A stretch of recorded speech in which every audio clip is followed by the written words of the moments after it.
bonjour. Bonjour. Alors vous êtes un maire heureux et inspiré puisque d'abord nous sommes sur ce magnifique port de Gruissant et ensuite nous avons pu voir tout au long de la journée combien ce concept Odyssea, dont vous êtes finalement le pionnier on va dire, fonctionne et à quel point vous avez réussi à convaincre les citoyens d'ici et toutes les couches de population. Nous avons vu des pêcheurs, nous avons vu des restaurateurs, nous avons vu des sauniers, nous avons vu des chercheurs archéologues. Alors ce petit miracle, comment ça s'est produit? Racontez-nous. Je crois que tout simplement, il faut être d'une part passionné, il faut croire à notre histoire, il faut avoir un regard très très porteur sur la Méditerranée, berceau de la civilisation, avec les flux, avec les échanges, avec toute notre histoire, et puis tout simplement avoir autour de nous donc des porteurs de projets, de mettre en réseau de la Méditerranée vers l'intérieur des terres, favoriser l'émergence des nouveaux métiers, des métiers anciens, de tous ces gens qui font de ce territoire et redonner un peu d'humanité, un peu de lien qui, ma foi, n'existait pas trop. Et c'est tout ce projet, parce que Odyssea, on en parle depuis des années. Et aujourd'hui, moi, je suis ravi pour plusieurs raisons. Les premières raisons, c'est que dans le cadre des collectivités, notamment de la grande collectivité régionale, le président Christian Bourquin a souhaité mettre en place l'organisation sur l'agglomération de Narbonne, avec 38 communes, et bien sûr avec l'expérience de Gruissant, et de mailler d'abord ce territoire. Et puis, si on réussit ce premier passage, on va multiplier l'ensemble de tous les ports du Languedoc-Roussillon avec le réseau Odyssea. Et puis, dans le cadre des chemins de l'histoire, de créer aussi ces traces, donc sur les traces d'Ulysse, des chemins, à nous de voir un peu comment on peut organiser ces trajets de la Méditerranée, de port en port, avec toute cette organisation, les réseaux. Vous savez, nous sommes dans une société où on sait qu'on est dans des difficultés économiques depuis 2008 et c'est à nous d'inventer de nouvelles consommations, de sensibiliser les touristes qui sont de passage, les habitants, qu'on a un terroir extrêmement riche et ce terroir, il faut donc essayer de le consolider avec tous les produits que vous venez de parler, puis toute notre histoire ancienne avec ce port romain, puisqu'on est aux portes du deuxième port après le port de Rome.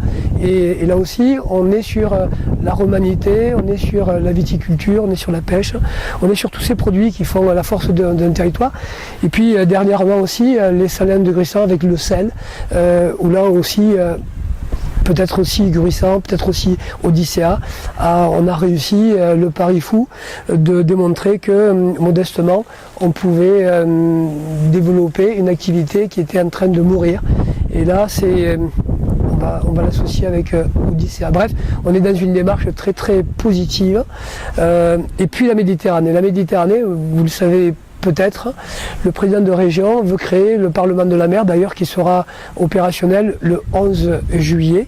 Et à travers la Méditerranée, c'est toute cette culture qu'on veut essayer de mettre en synergie. Voilà, donc de créer ce chemin de l'histoire, créer du trafic, créer de l'émergence et créer une vraie activité économique, parce qu'il existe dans le cadre du marketing beaucoup de modes opératoires, mais là, je crois que c'est nouveau, c'est bien, et moi je suis un passionné de nouvelles technologies, d'innovation, et là aussi c'est vraiment un projet complètement neuf à construire avec tous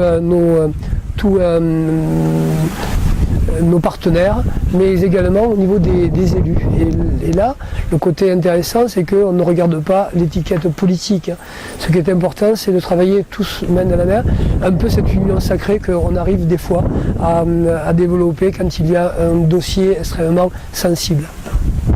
Quand c'est à la fois humaniste, à la fois réaliste, et à la fois, ça semble indiquer quand même qu'il y a une inflexion du centre de gravité de l'Europe l'Europe vers la Méditerranée.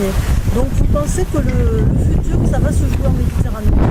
Oui, moi je crois depuis quelques années que d'ailleurs les deux présidents de la République à travers l'Union pour la Méditerranée ont donné le ton.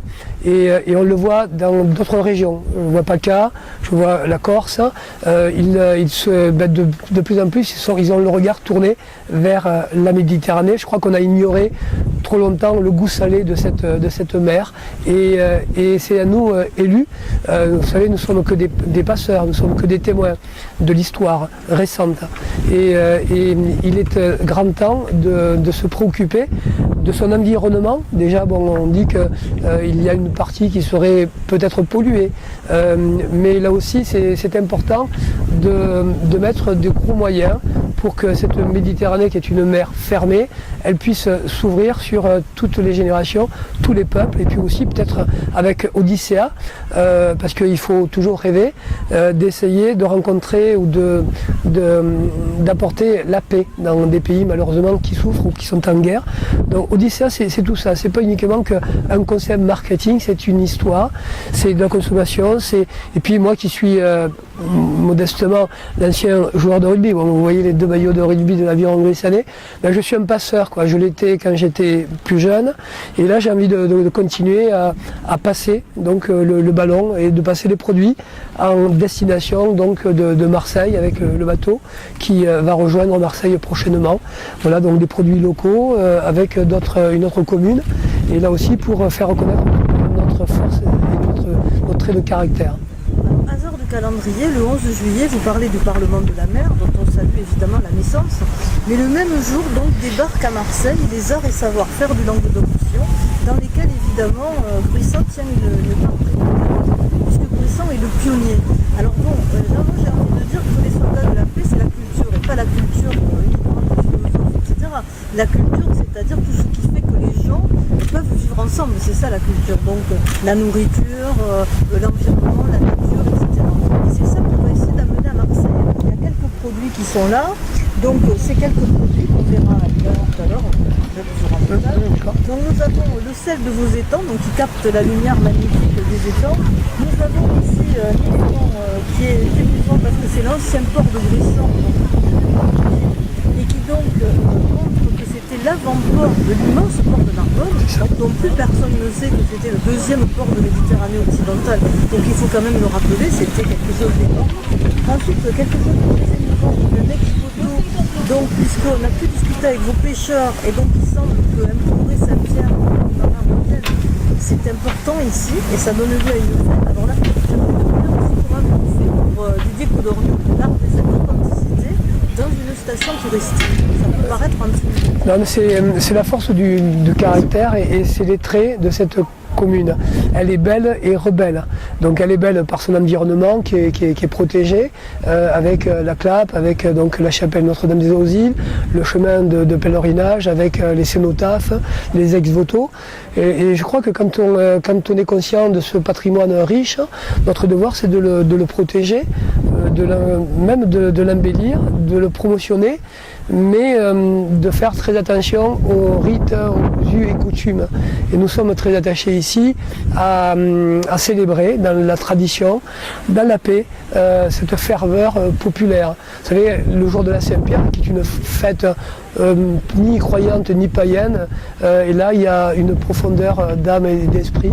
Et là je peux vous dire que les pêcheurs, la population, ils sont vraiment submergés par cette magnifique fête des pêcheurs par rapport à la tradition maritime. Donc vous voyez, tout se rejoint. Donc l'histoire avec la Rome antique, avec les pêcheurs, avec donc ces familles de marins qui ont péri en pleine mer, avec les produits de la nature, avec l'huile d'olive, avec le vin qui était déjà élaboré par les Romains. Georges Frêche, l'ancien président de région, me disait un jour quand il est venu sur le massif de la Clappe, en me disant regarde, retourne-toi. Et en fait, c'était la Méditerranée. Et je lui disais, oui, il y a la mer. Mais il me dit, imagine-toi donc que les Grecs sont venus planter les premiers pieds ici dans le massif de la Clappe. Voilà. Donc c'est tout ça, c'est toute cette tradition, cette histoire qu'il ne faut pas ignorer, parce qu'en même temps, l'ignorance peut amener à des dérives incroyables. Et donc, ce que je vous disais, donc, nous transmettons modestement notre savoir. Vous êtes là aussi pour voilà, donc, mettre tout en lumière, en perspective, et fier donc, sur l'art de vivre méditerranéen. Je crois que ça résume tout à fait l'art de vivre méditerranéen, ce que nous essayons de créer avec le réseau Odyssea. Et le 11, donc je m'excuse, je ne pourrai pas être parmi vous. Mais puisque vous serez à l'écran. À l'écran. Et je crois qu'en tant que rugbyman, puisqu'on est toujours rugbyman, on joue pas, on reste que rugbyman, je crois que le ballon que vous offrez avec Odyssea, c'est une belle passe et un bon ballon. Voilà. Merci à vous, bonne journée. À Marseille!